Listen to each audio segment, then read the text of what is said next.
Vabade kodanike 21. sajandi riik usaldab oma inimest.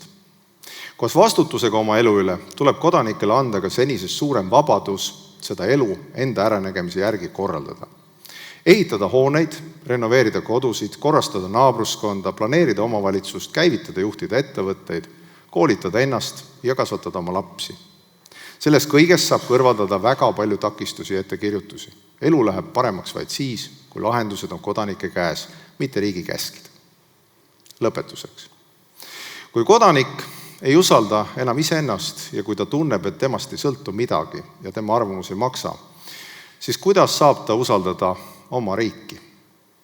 Selle vastu ei ole teist rohtu, kui tuleb sammhaaval võtta võim ja vastutus enda, oma pere, oma lähedase, oma kodu ees.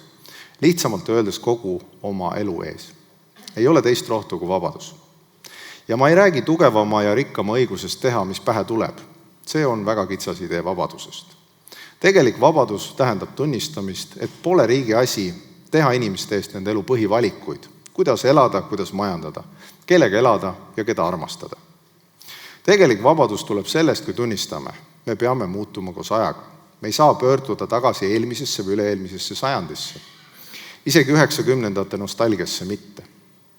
30-aastase Reformierakonna kohustus on teha nii, et meie pilgud oleks kindlalt ja julgelt pööratud tulevikku.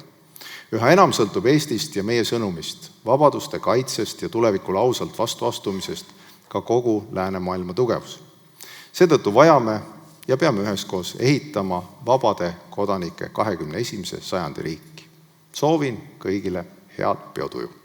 Aitäh!